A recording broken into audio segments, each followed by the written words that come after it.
the trailblazers, the dream catchers, the rock stars of the startup world. We showcase their stories, their fears, and their victories. That was the startup world till last year. But now there's been a big turmoil in this world. Valuations are being questioned, ambitions are being reconsidered, and many believe that the Indian startups that were badly in need of a reality check got it. And how? But is it all doom and gloom now? Is the euphoria gone forever? Will innovations dry up? Will the startup world become a kneel down and roll over world? Not at all. Yes, Unicorn Season 2 is back, bigger, bolder, and edgier.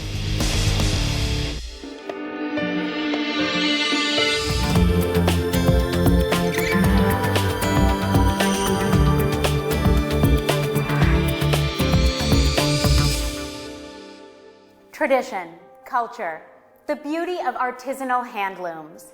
These are some of the images that come to mind when I think of the startup we're focusing on today. This is Jaypore, an online seller of traditional crafts and fabrics. Armed with a new round of funding, Jaypore is all set to scale up, and its founders say they've got the financial plan to sustain it. But the online marketplace is crowded, and every company is vying for both monopoly and territory. So does Jaypore have what it takes to strike a chord with its customers? We'll find out.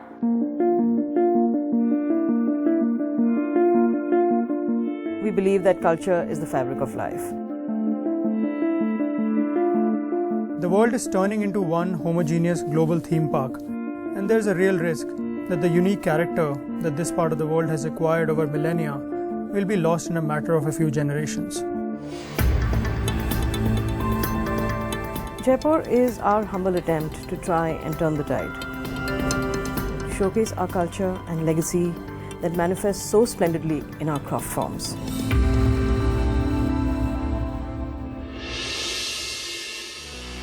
A culture and legacy which often falls through the strands of time and may be lost forever. Showcasing this heritage on a revenue-generating platform is no easy feat. And that's the mission of these founders. Meet Shilpa Sharma, the co-founder of Jaypore, an e-commerce portal which aims to take Indian-made products to the world. And matching her vision craft by craft is co-founder Puneet Chawla, who realized that the huge market for Indian crafts was as yet unconquered. Together they realized that most e-commerce businesses in India were spending big bucks to acquire local customers and convincing them to shop online. Jaypore is an online retailer for some of India's most beautiful handcrafted products. We showcase a variety of products that are sourced from all across the country, right from fashion and lifestyle accessories to jewelry. We do a lot of home decor and art. For us here at Jaypore, it's all about finding a way to weave in a contemporary and a very, very urban chic aesthetic along with traditional craft technique based products. The idea is to curate some of the most beautiful handcrafted products from all across the country and showcase it to a global audience on our website. Jaypore has focused on reviving and empowering traditional Indian crafts and textiles to create a scalable and sustainable business, and has managed to stay profitable in the highly competitive online retail space. And recently, Jaypore raised $5 million in its first round of institutional funding from Avishkar, an innovator in early stage investing. Early days, the fact that we were bootstrapped and there was a lot of roughing it out and we weren't necessarily spending too much money, I think did help. Because of that, what we've done is we've built a business with solid unit economics.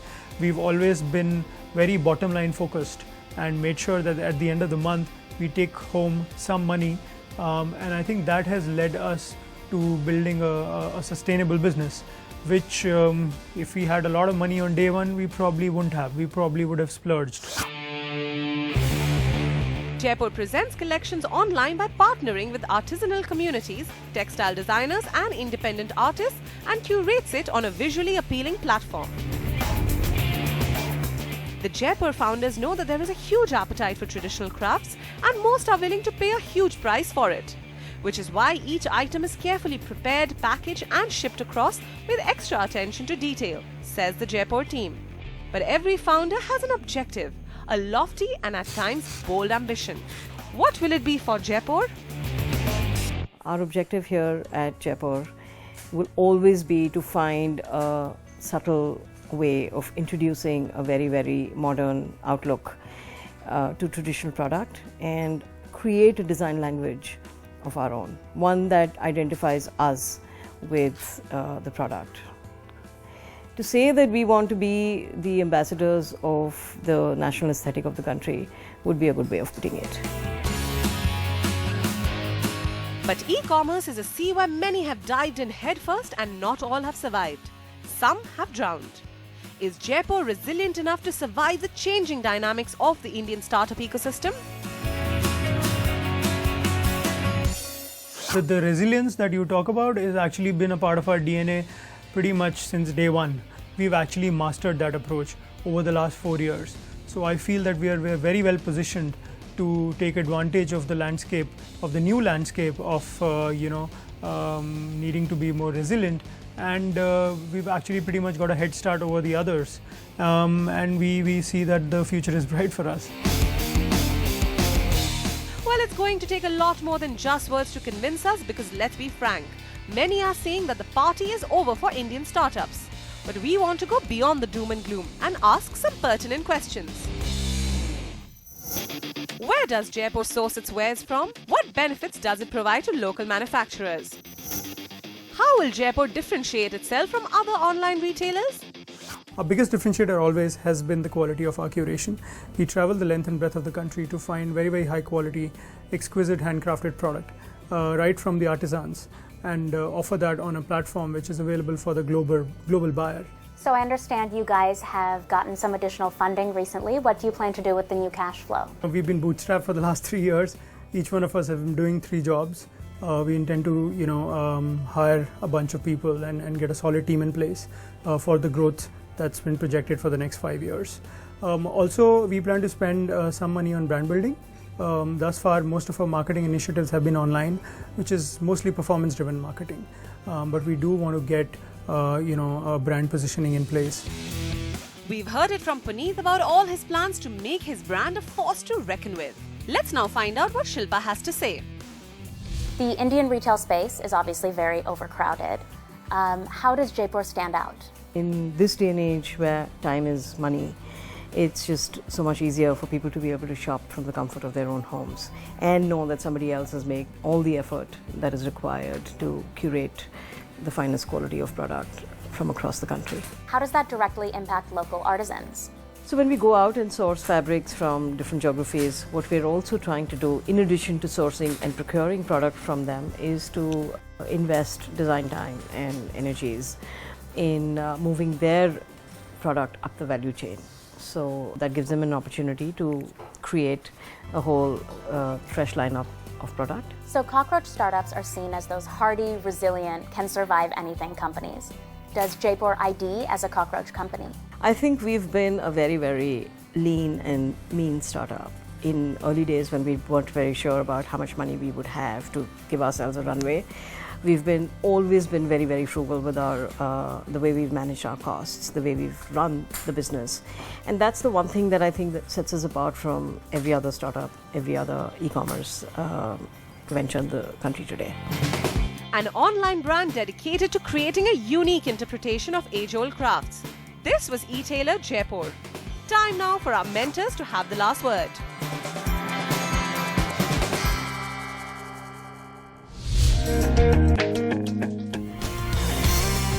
Meet Padmaja Ruparel, the dynamic and outspoken president of one of the world's largest group of business angels, Indian Angel Network. Under Padmaja's leadership, IAN has gathered over 100 stellar companies in its portfolio that span 7 countries. She knows a good idea when she sees one. Meet our mentor Rajat Tandon, Vice President of NASSCOM 10,000 Startups. Rajat is actively involved in scaling up the startup ecosystem in India and advises the many startups under NASSCOM's 10K program. To me, it's a strong founding team with a clear focus on unit economics, which is very important because that is what builds the profitability of the company. and it has been able to, I think, curate products which caters to the taste of the customers that they are targeting. They have to build this armor so that their uniqueness continues to remain a uniqueness, and so that other people in the industry, which are similar industry in the e-commerce, are not jumping into their bandwagon and trying to offer competitive solutions. They will need to keep the profitability, their current unit economics very sharp, and with the overall e-com space that we are seeing, I think this is one challenge they will have to keep ahead of. If you trace the genesis of a great idea, it often begins in some small city or far-flung town, often where its creator grew up. This holds true for startups as well. In the past, when startups began in smaller cities, like Ask Layla or Instamedia, they moved to the bigger metropolitans when their ideas took off or they wanted to scale up. Now, it looks like that tide is turning. India's non-metropolitan cities are becoming hotbeds for ideas and innovation as entrepreneurs move their startups out of the big cities and take them back to their roots. They say they do it to survive, to attract talent, and to garner funds. Let's find out more about this changing trend.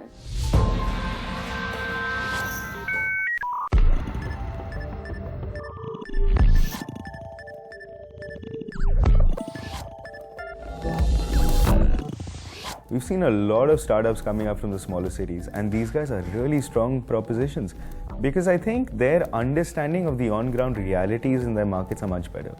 In the smaller cities, they know exactly how to sell to the little guy, and that's essential. The bigger cities like Bangalore, Delhi, the big metros, they haven't actually lived up to their promise. The cost of operating a company has been increasing, but the quality and the ease has not been corresponding to the cost. While on the other hand, second tier cities have lower costs and the competition to hire good people is also less.